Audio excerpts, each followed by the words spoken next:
నమస్కారం. విజన్ టీవీకి స్వాగతం. పంట పొలాల్లో శ్మశాన వాటిక. నంద్యాల జిల్లా మండల పరిధిలోని చాపిరేవుల గ్రామంలో ఎస్సీలకు పంట పొలాల్లో శ్మశాన వాటిక కొరకు ప్రభుత్వం కొంత స్థలం కేటాయించినప్పటికీ గ్రామంలోని ఎస్సీలకు మాత్రం ఇబ్బందులు తప్పలేదు.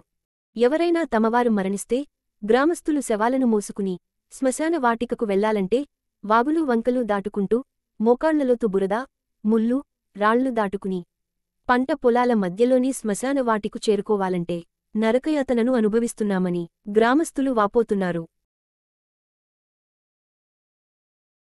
శ్మశాన వాటికకు చాపిరేవుల గ్రామం మా పరిస్థితి ఇట్లుంది. మేము దారి సరిగా లేదు. మేము వరి దాంట్లోనే మేము నడిచిపోతున్నాం. బూర్సనికి ఏట్ల పుడుతున్నాం. అది మా పరిస్థితి. దానికి మీరు అధికారులు ఏదైనా కానీ మాకు ఇది చేయాలా. చాపిరేవుల గ్రామస్తులము. మాకు శ్మశాన కనీసం ఒక 40 ఏళ్ళ నుండి మాకు లేదు బొత్తిగా. రైతులు మా శ్మశాన వాటికను భూములకి దున్నుకొని అంచు ఏటి వారకు వేసుకొని మాకు దావా లేకుండా ఒకప్పుడు మా రంగు బండి మాకు ఏట్లేకి పోయి వస్తుంది. ఇప్పుడు మాకు నర్సరీకి కాలువగా లేదు. మా పరిస్థితి ఆలోచించి ప్రభుత్వం మమ్మల్ని ఏదైనా ఆలోచన చేసి ఎక్కడన్నా కానీ మాకు శ్మశాన వాటిక మాకు దగ్గరలో ఇప్పించగలదని కలెక్టర్ గారిని, ఎంఆర్ఓని కోరుకుంటున్నాం. మహారాజశ్రీ గౌరీనైనా ఎంఆర్ఓ గారికి, ఎండిఓ గారికి, గ్రామ సర్పంచులకు, నిటి మినిస్టర్ గారికి ఒకటే మేని మొత్తుకుంటా చెప్పినాం.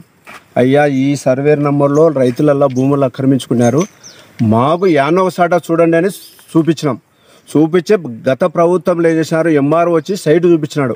ఎకరా 25 సెంట్లు చూపించినాడు. ఎకరా 25 సెంట్లు చూపించి అది గవర్నమెంట్ ల్యాండే, ఇక్కడ బాగుంటుందని చెప్పినారు. అందరు ప్రజలు కూడా ఇనుకుండే వాళ్ళకి ఏం చేసినారు, మళ్ళీ వాళ్ళు మా భూములు రేట్లు పోవని మాకు శ్మశానం లేక మేము అల్లాడుతుంటే వాని కోట్ల భూమి పోవడానికి మేము బాధ్యులమవుతామా? ఎట్లా బాధ్యులమవుతాం? అదే మినిస్టర్కు 3 సార్లు మొత్తుకొని చెప్పినాము.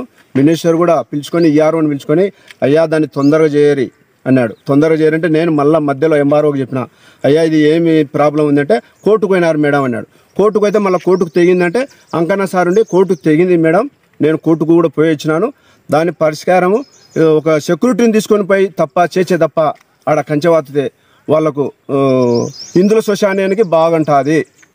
75 సెంట్లు తీసినారు దాన్ని. లేకుంటే చాలా ఇబ్బందిగా ఉంది. మాదిగకు చాలా ఇబ్బందిగా ఉంది. కోరిక అడుగుతున్నాం, ఇచ్చాను ఇంటికి పోయి చలి ఇచ్చామంటారు. ఓటు సరిపోతే మాకు మమ్మల్ని ఎవరు పరిస్థితులు. ఈసారి మాకు ఈ ప్రభుత్వం కానీ మంత్రి కానీ మాకు చూపించుకుంటే, కలెక్టర్ కానీ ఎంఆర్ఓ చూపించుకుంటే మేము ధర్నాకు దిగి రోడ్డు మీద ధర్నా యాత్ర చేసి చాలా రాష్ట్రంతో చేస్తాం.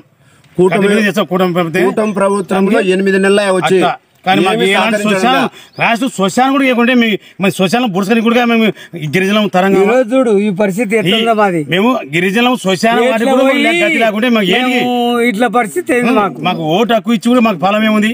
బుడ్స్కనికి హక్కు లేనప్పుడు మాకు ఓటు హక్కు ఇచ్చాం, అన్ని ఇచ్చినాం. మన శ్మశానం మాకు ఎందుకు వేయలేదు ప్రభుత్వం?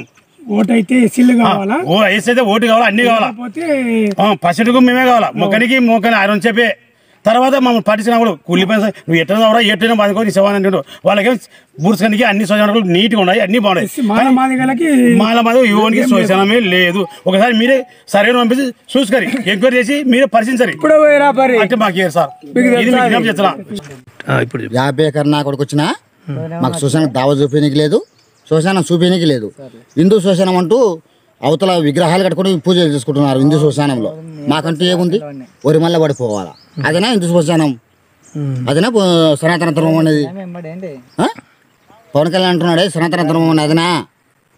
అవతల హిందూ శ్మశానంలో మా శివుని విగ్రహం కట్టుకుని పూజ తీసుకుని వాళ్ళ శ్మశానం ఏర్పాటు చేసుకున్నారు. మాకు ఇదేనా సనాతన ధర్మం? అటు తప్పుడు ఎందుకయ్యా మీకు రాజకీయాలు? బీదవానికి న్యాయం చేయలేనప్పుడు నీకు అవసరమా? ఇవల్ల మూలను కూర్చోాలా, ఇవల్ల అవసరం లేదు.